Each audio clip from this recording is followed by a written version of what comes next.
मित्रांनो, एक सेकंड साठी थांबा. तुम्ही आता या क्षणी रिलॅक्स बसून माझा व्हिडिओ बघताय आणि त्या क्षणी पृथ्वी अचानक थांबली तर तुम्हाला वाटत असणार आपण पण थांबणार, सगळं काही थांबून जाणार. तुम्ही कधी गाडीत बसून प्रवास केलाय? अर्थात केलाय. तर इमॅजिन करा तुम्ही एका कारमध्ये बसला आहात. कारची स्पीड आहे 100 किलोमीटर प्रति आर, म्हणजे ताशी 100 किलोमीटर. तुम्ही आरामात बसला आहात, म्युझिक चालू आहे, बाहेर झाडं जात आहेत. आता सांगा, तुम्ही मूव्ह होताय का? हो ना, गाडी चालते म्हणजे तुम्ही पण चालताय, पण तुम्हाला ते जाणवत नाहीये, कारण गाडी आणि तुम्ही दोघे पण एकत्र एकाच स्पीडने जाताय. पण समजा गाडीची स्पीड कमी जास्त होत असती तर ते तुम्हाला जाणवलं असतं. आता अचानक ड्रायव्हरने कचकन ब्रेक मारला, गाडी समोर जाण्याऐवजी जागेवर थांबली. पण तुम्ही पुढे झुकलात ना. सीट बेल्ट नसती तर थेट विंडशील्डवर गेला असता. का? इथेच येतात आपले न्यूटन काका आणि सांगून जातात एकच गोष्ट, इनर्शिया. म्हणजे जी गोष्ट मोशन मध्ये असते ती मोशन मध्येच राहते जोपर्यंत कोणी थांबवत नाही. गाडी थांबली पण तुम्ही अजून मोशन मध्ये होता, म्हणून पुढे गेलात. आता हेच लावूया आपल्या पृथ्वीला. आपली पृथ्वी फिरते तासाला 1670 किलोमीटर प्रति हॉवरच्या वेगाने. आणि तुम्ही पण, मी पण, नद्या, समुद्र, पहाड, विमान, ढग सगळं या स्पीडने फिरतंय. पण कोणाला जाणवत नाही, कारण पृथ्वी आणि आपण सगळे एकत्र फिरतोय सेम स्पीडने कित्येक वर्षापासून. आता पृथ्वी अचानक थांबली. न्यूटन काका म्हणतील पृथ्वी थांबली, पण बाकी सगळं अजून 1670 किलोमीटर पर आवरच्या स्पीडने पूर्वेकडे उडत राहणार. पण तुम्ही, मी, नद्या, नाले, समुद्र, पहाड, विमान, ढग सगळं म्हणजे सगळं टेक्टॉनिक प्लेट्स एकमेकांवर येतील आणि त्यामुळे कित्येक उंच किलोमीटर सुनामी. पृथ्वी थांबल्यामुळे पृथ्वीच्या गर्भातलं लावा उफाळून येणार आणि आपल्या बिल्डिंग क्षणात नेस्तनाबूत होतील. वाऱ्याची स्पीड तर विचारूच नका, हजारो किलोमीटर ताशी वेगाने येणारे. आणि आणखी एक गोष्ट, आपला ऍटमॉस्फिअर पण याच वेगाने समोर जाणार. मॅग्नेटिक फील्ड जी पृथ्वीच्या फिरण्याने तयार होत होती ती संपून जाणार. इन शॉर्ट सांगायचं झालं तर आपण खतम. पण मित्रांनो, खरा थ्रिल तर समोर आहे. काय होईल पृथ्वी पुन्हा 1 मिनिट नंतर फिरणं चालू झाली तर? हा तर ट्रेलर होता. खरा एंड गेम आता सुरू होणार. नमस्कार, गोपी किसन युनिव्हर्स मध्ये तुमचं स्वागत आहे. चला सुरू करूया आपली सिरीज ब्रह्मांड.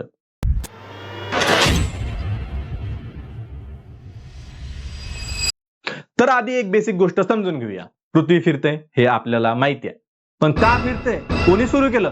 तर मित्रांनो, 4.6 अरब वर्षापूर्वी आपला सोलर सिस्टीम बनत होता.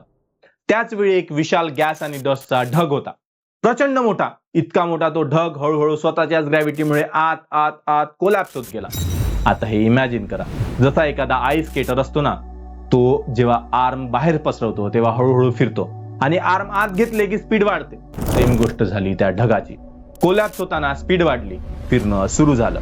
त्या फिरण्यामधूनच सूर्य बनला, त्या फिरण्यामधूनच ग्रह बनले, त्या फिरण्यामधूनच पृथ्वी बनली. आणि ती स्पिन तेव्हापासून आजपर्यंत कधीच थांबली नाही. 4.6 अरब वर्ष, एकदाही नाही. पण का थांबणं एवढं डेंजरस आहे? कारण या फिरण्यामुळेच आपलं जगणं चालतंय. मित्रांनो, पृथ्वी फिरणं म्हणजे फक्त गोल गोल फिरणं नाही, ते फिरणं म्हणजे आपलं जगणं आहे. 3 गोष्टी सांगतो. पहिली गोष्ट, दिवस आणि रात्र. पृथ्वी फिरते म्हणूनच सूर्य एका बाजूकडे येतो, दिवस होतो. दुसरी बाजू जाते, रात्र होते. जर फिरणं बंद झालं तर एक बाजू कायमची सूर्याच्या तापमानात म्हणजेच 120 डिग्रीच्या पलीकडे, दुसरी बाजू कायमची अंधारात, तापमान -100. दोन्ही बाजूंना जगणं इम्पॉसिबल. दुसरी गोष्ट, हवामान आणि वारे. पृथ्वीचं फिरणं वाऱ्यांना एक डिरेक्शन देतं. यालाच म्हणतात कोरोलिस इफेक्ट. यामुळे मान्सून येतो, यामुळे सायक्लोन फिरतात, यामुळेच पाऊस पडतो. फिरणं बंद झालं, सगळं बंद. मान्सून बंद, पाऊस बंद, शेती तर विचारूच नका, ते तर आधी बंद होईल. तिसरी गोष्ट, मॅग्नेटिक शिल्ड. पृथ्वीच्या आत लिक्विड आयरन आहे. पृथ्वी फिरते तसा तसा तो पण फिरतो, त्यातून तयार होतो मॅग्नेटिक फील्ड. हा फील्ड म्हणजे इनव्हिजिबल शिल्ड आहे. सूर्यातून येणारं deadly radiations, X-rays, charge particle, हा शिल्ड ते सगळं डिफ्लेक्ट करतो. हा शिल्ड नसता तर आपण आता जगलो नसतो. मार्सला हा शिल्ड नाहीसा झाला. आज मार्सवर काहीच नाहीये. तर हे फिरणं थांबणं म्हणजे सगळ्याच गोष्टी एकत्र बंद होणं. तर आता येतो खऱ्या गोष्टींवर. आठवतंय का न्यूटन काकांनी सांगितलेलं इनर्शिया? गाडी थांबली, तुम्ही पुढे गेला. आता तीच गोष्ट, पण गाडीची स्पीड नाही, पृथ्वीची स्पीड आहे 1670 किलोमीटर प्रति आर. आणि गाडीत फक्त तुम्ही होता. इथे 8 अरब माणसं आहेत, समुद्र आहेत, पहाड आहेत, ऍटमॉस्फिअर आहे, सगळं एकत्र उडणार. आता पहिल्या सेकंडला काय होणार? पृथ्वी थांबली. त्या एका सेकंडमध्ये तुम्ही तुमचं घर, तुमचं सगळं शहर, तुमचा देश सगळं अजून 1670 किलोमीटर पर आवरने पूर्वेकडे जाते. थांबायला कोणी सांगितलंच नाही. न्यूटन काका म्हणतात मोशन मध्ये असलेलं मोशन मध्येच राहतं. तर तुम्ही उडालात आता. हे फक्त तुम्ही नाही, नद्या उडाले, समुद्र उडाले, पहाड उडाले, झाडं उडाली, शहरं उडाली आणि सर्वात महत्वाचं ऍटमॉस्फिअर उडालं, हवा उडाली ताशी 1670 किलोमीटरने पूर्वेकडे. त्या एका सेकंड मध्ये पृथ्वीचा संपूर्ण सरफेस एक मॅसिव्ह प्रोजेक्टाईल बनला आहे. आता येऊ 2 ते 10 सेकंड मध्ये काय काय होऊ शकतं. अर्थक्वेक. मित्रांनो, आतापर्यंत सर्वात मोठा अर्थक्वेकचा मॅग्निट्यूड होता 9.5 चिलीमध्ये.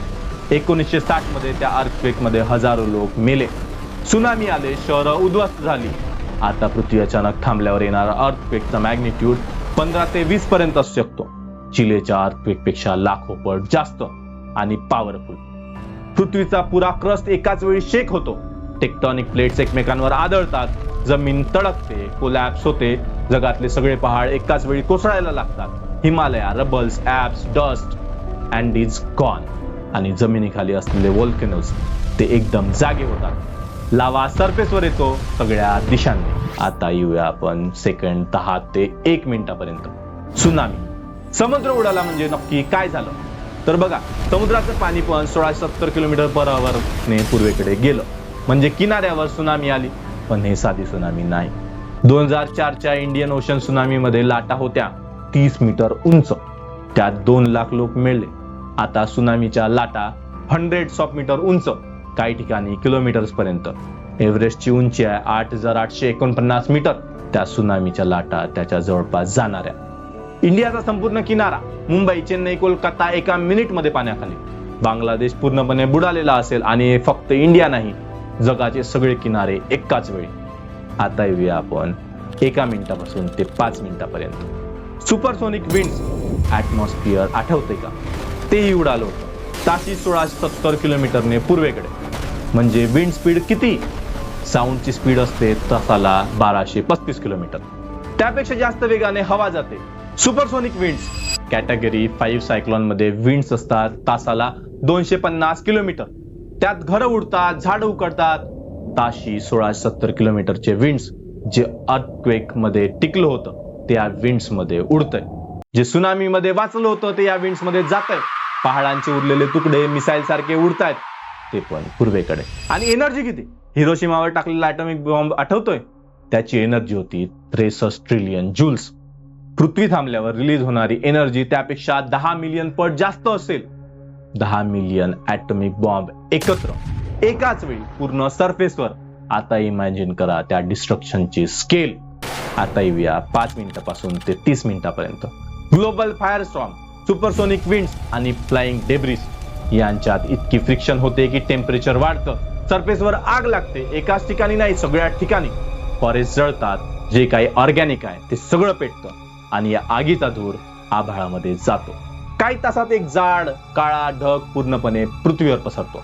सनलाइट बंद, फोटोसिंथेसिस बंद, पृथ्वी पूर्णतः अंधारात. आता 1 तास झालाय. अर्थक्वेक थोडे कमी झालेत, विंड थोड्या कमी झाल्या. पण आता नवीन गोष्ट सुरू होते. ओशियन मायग्रेट होतात. आता पृथ्वी फिरत असताना सेंट्रिफ्युगल फोर्समुळे इक्वेटरवर ओशनचा एक बल्ज असतो. म्हणजे इक्वेटरवर समुद्र जवळपास 8 किलोमीटर खोल असतो. पृथ्वी थांबली, सेंट्रिफ्युगल फोर्स गेला, तो बल्ज कोलॅप्स होतो. ट्रिलियन्स ऑफ लिटर पाणी इक्वेटर सोडून पोल्स कडे जातं. North pole, south pole. North pole, south pole इथे नवीन मेगा ओशन्स तयार होतात. आणि इक्वेटरवर जिथे खोल समुद्र होता तिथे हळूहळू जमीन उघडी पडते. नवीन कंटिनेंट्स तयार होतात. पण या कंटिनेंट्सवर जगणं शक्य नाही, कारण सगळीकडे लावा, ऍश आणि टॉक्सिक गॅसेस आहेत. आता येऊया 3 तासापासून ते 6 तासापर्यंत. The long darkness. आता आभाळाच्या वर राखेचा इतका जाड थर आहे की सनलाइट पृथ्वीवर पोहोचतच नाही. टेम्परेचर खाली येतंय झपाट्याने. जे सरफेस जळत होतं ते हळूहळू फ्रीज होतंय. पाणी टॉक्सिक झालंय. Ash, radio active particles, volcanic gases सगळं मिसळले. हवा, CO2, सल्फर डायऑक्साईड, मिथेन श्वास घेणं म्हणजे इम्पॉसिबल. जमीन काही ठिकाणी अजून जळत आहे, काही ठिकाणी लावा वाहत आहे, काही ठिकाणी फ्रोझन झाले आहेत. आणि आभाळ काळ, पूर्णपणे काळ. दिवस आणि रात्रीत फरक नाही, कारण सनलाइट येतच नाही. आता 1 दिवस झाला आहे. सरफेसवर सगळं काही संपलंय. 8 अरब माणसांपैकी सरफेसवर कोणीच नाही. जंगल नाही, शहर नाही, नद्या नाही, समुद्र किनारे तर नाहीच नाहीत. जे मॅप आपण जिओग्राफी मध्ये शिकलो तो मॅप आता एक्झिस्टच करत नाही. इंडिया पाण्याखाली किंवा लाव्याखाली, अमेझॉन रेन फॉरेस्ट जळून गेला, सारा डेझर्ट, नवीन ओशन तयार होत आहेत, हिमालया रबलचा ढीग झालाय. पृथ्वी आहे पण ती ओळखू येत नाही आणि त्यावर जगणं त्यासाठी मिलियन्स ऑफ इयर्स लागतील. पण आपण, आपली माणसं, आपली शहरं, आपली संस्कृती ती फक्त 1 मिनिटामध्ये इतिहास झाली हे सांगायला पण कोणी उरलेलं नसेल.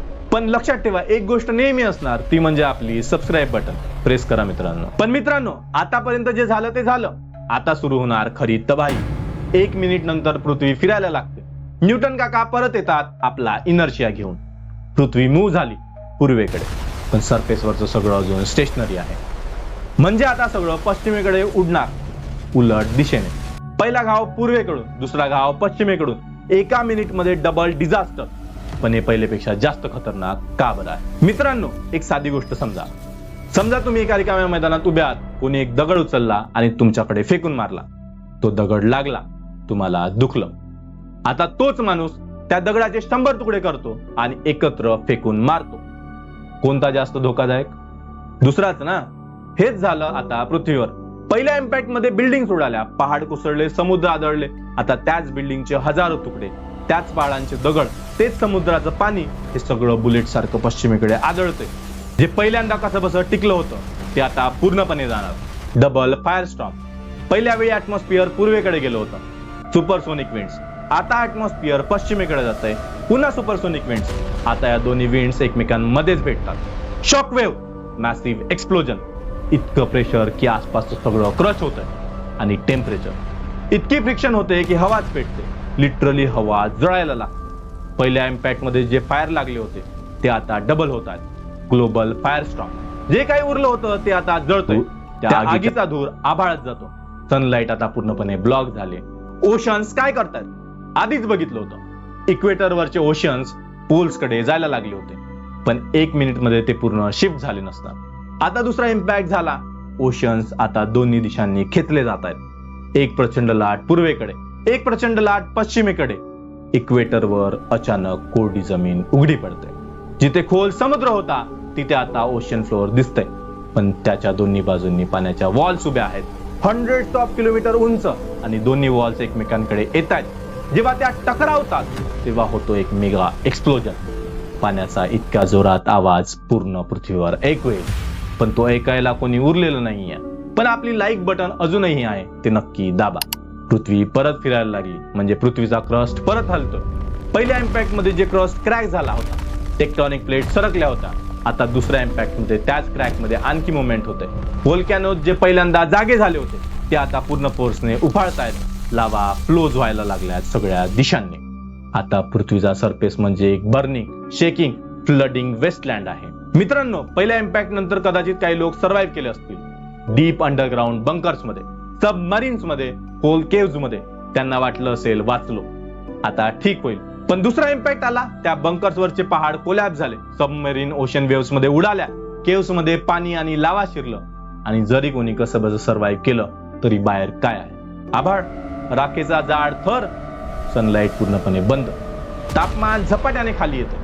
पाणी, toxic, radio active particles, ash, poison सगळं मिसळलेलं. हवेत CO2, मिथेन, सल्फर. श्वास घेणं जवळपास इम्पॉसिबल. बाहेर जाणं म्हणजे तात्काळ मृत्यू. 1 मिनिट आधी 8 अरब माणसं, हजारो शहरं, लाखो स्पीशीज. 1 मिनिट नंतर राख, पाणी, अंधार, शांतता. पृथ्वी जगते, पण त्यावरचं जीवन पूर्णपणे खतम.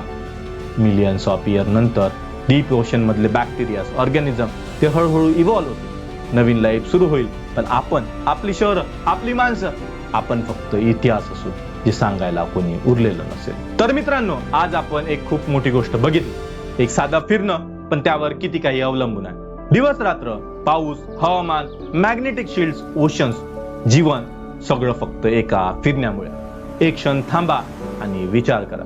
आता या क्षणी तुम्ही हा व्हिडिओ बघताय. तुमच्या घरात लाईट आहे, पंखा चालतोय, पाणी आहे, तुम्ही श्वास घेताय, बाहेर झाडं आहेत, आकाश आहे, सूर्य आहे. हे सगळं लिटरली या फक्त फिरण्यामुळे आणि या फिरणाऱ्या प्लॅनेटमुळे आहे.